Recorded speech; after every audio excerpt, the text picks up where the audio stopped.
ডিম বোনা সবাই খেয়েছেন, কিন্তু এভাবে কয়জন খেয়েছেন জানি না, কিন্তু ট্রাস্ট মি খুবই ভালো লাগবে। একবার হলো আমার মতন ট্রাই করে দেখেন। প্রথমে ডিমটাকে সিদ্ধ করে একটু হলুদ দিয়ে মেখে তেলের মধ্যে দিয়ে দিলাম, আর আস্তে আস্তে ডিমগুলো সব ভেজে নিব। আর ভাজার সময় কিন্তু অবশ্যই আমরা মিডিয়াম আঁচ করে রাখবো চুলাটাকে। আর এদিকে আমি একটা পাকা টমেটো দিয়ে দিলাম। টমেটো দিলে কিন্তু এই বোনাটার মধ্যে কালারটা সুন্দর আসে, আর বোনাটাও কিন্তু খুবই টেস্টি হয়। অবশ্যই টমেটো দিতে চেষ্টা করবেন। আর টমেটোটার সাথে ডিমগুলো একসাথে ভেজে নিয়েছিলাম। দেখতে পাচ্ছেন টমেটোটি একটু একটু গলে যাচ্ছে, আর ঘোলানো হয়ে গেলেও কিন্তু কালারটা কিন্তু একটু একটু কীরকম সুন্দরভাবে এসেছে। আর সাথে আমি দিয়ে দিলাম পেঁয়াজ কুচি।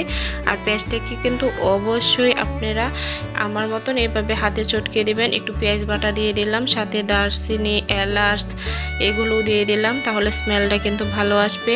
আর পেঁয়াজ, ডিম, টমেটো, মশলা সব কিছু আমি একসাথে দেখতে পাচ্ছেন সুন্দর করে আমি ভেজে নিচ্ছি। আর এভাবে তেলের সাথে ভেজে নিলে কিন্তু খুবই ভালো লাগে খেতে। আমার টিপসটি যদি আপনাদের কাছে ভালো লাগে, যারা এখনও আমার চ্যানেলটাকে সাবস্ক্রাইব করে নাই, প্লিজ এখনই চ্যানেলটাকে সাবস্ক্রাইব করে দেন।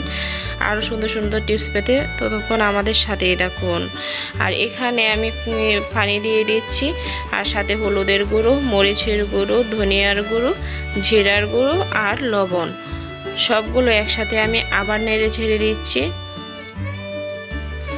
নাড়াচাড়া হওয়ার পরে আমার আস্তে আস্তে করে মশলাটা যে সাইডে ছিল সেগুলো আমি সরিয়ে নিলাম।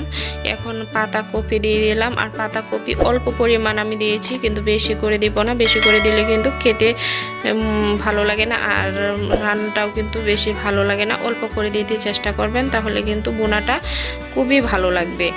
আর আমার টিপসটি অবশ্যই আপনারা ফলো করেন, কি বলবো, ট্রাস্ট মি খুবই ভালো লাগবে।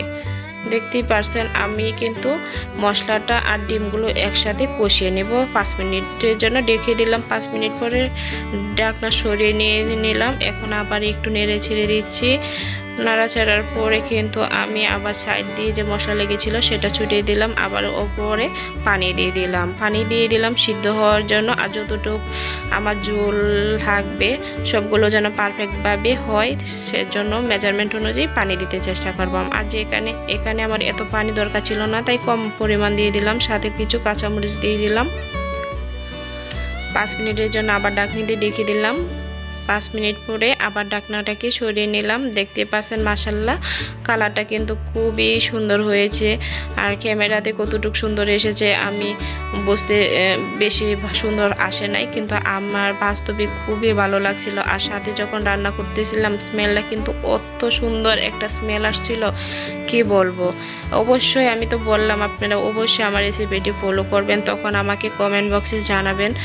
আপনারাই আমাকে বলবেন যে কীরকম এই রেসিপিটা খেতে ভালো লাগে না মন্দ লাগে। আর আমি দেখেন রান্না হয়ে গেছে, আর আমি ঝোল টুল কিছুই রাখি নাই, এরকমভাবে বোনা করেছি।